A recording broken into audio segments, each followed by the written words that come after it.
Bon dia, soc Carles Barberà i soc el director del Castell de l'Aquàs des del 2002, fecha en la que vam adquirir l'Ajuntament, va adquirir el castell i el va convertir en un edifici públic al servei dels ciutadans,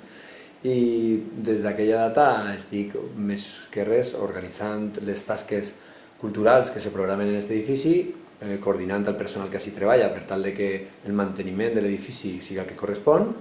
i tractant de trobar una programació cultural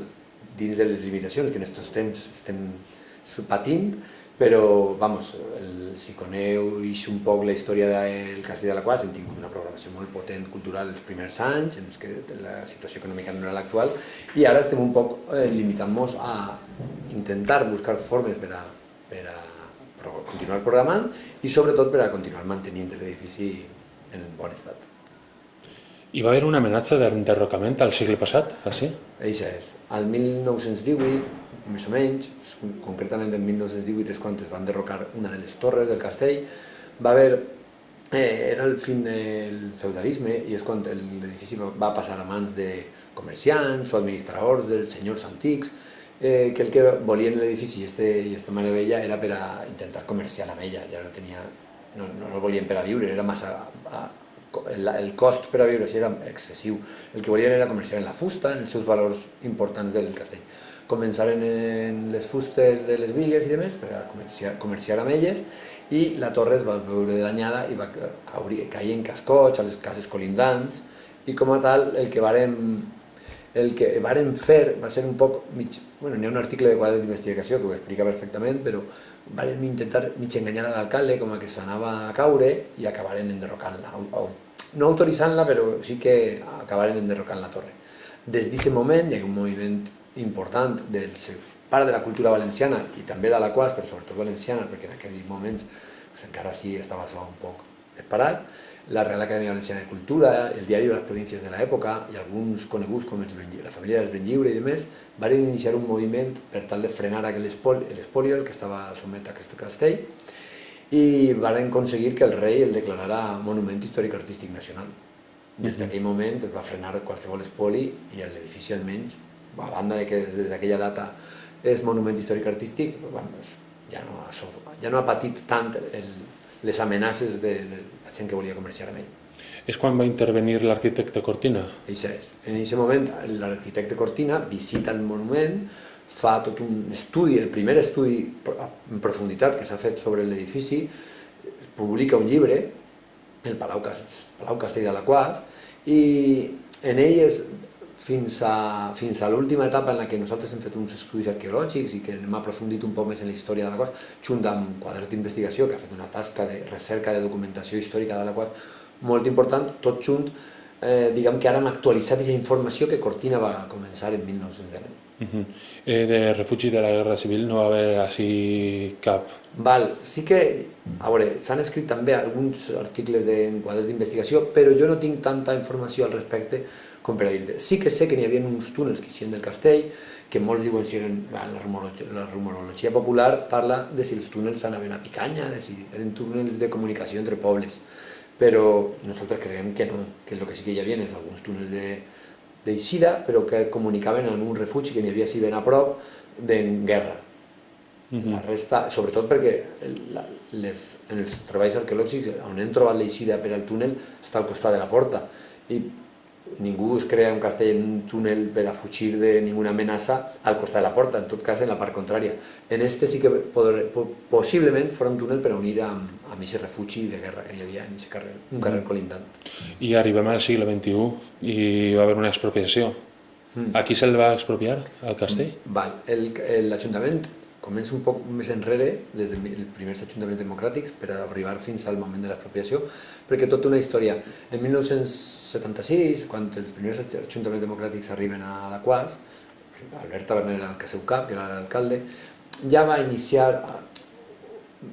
no, perquè n'hi havia altres necessitats al poble, que eren clavegueram, reasfaltar carrers, evidentment no es podia permetre l'Ajuntament ni adquirir ni parlar d'adquirir un edifici com aquest, n'hi havia altres prioritats, però sí que ja va iniciar contactes amb la família propietària, que era una família La Sala,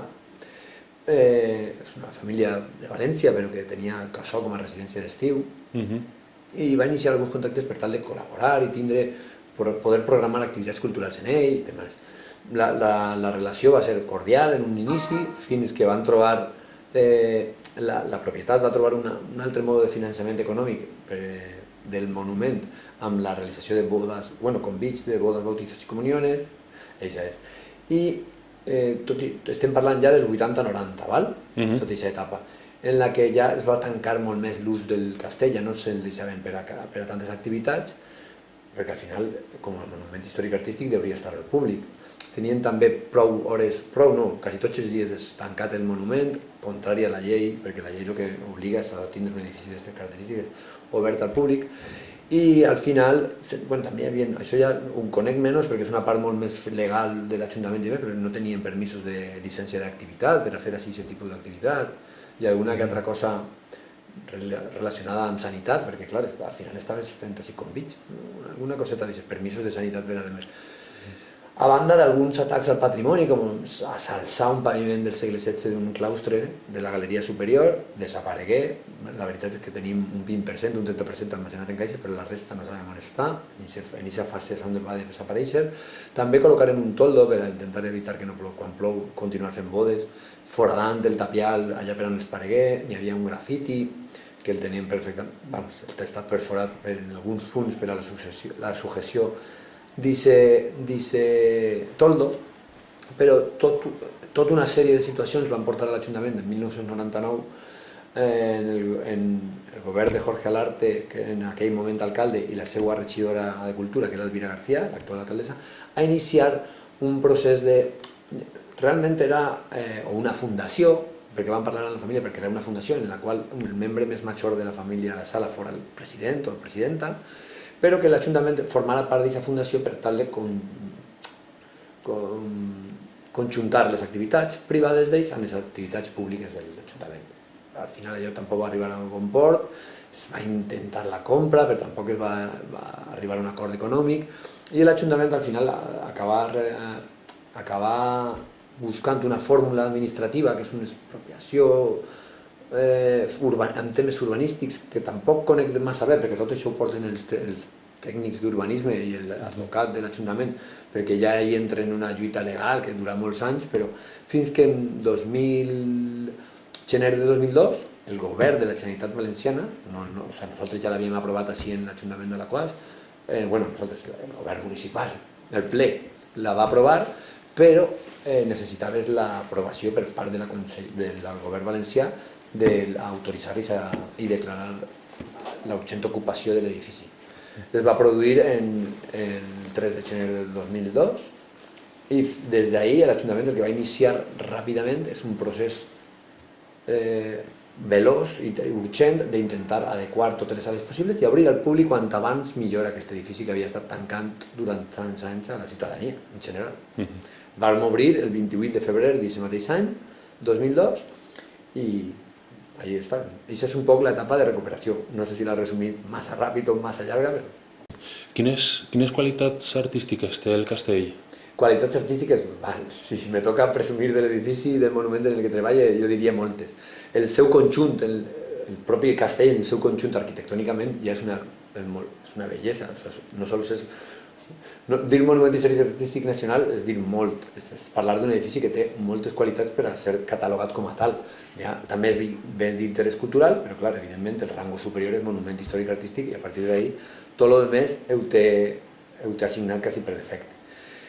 Curiositats, té els enteixinats en fusta d'aquest castell són una meravella. Conforme pugem en plantes, en la planta baixa i hall ja té un cert nivell de treball i de qualitat de la fusta i sobretot de treball en quant al tallat de la fusta,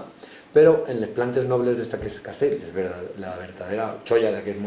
monument, que són les sales nobles, estem parlant d'uns enteixinats en cada una de les sales un tallat diferent, amb una altura i unes proporcions geomètriques diferents, que realment són dignes de veure.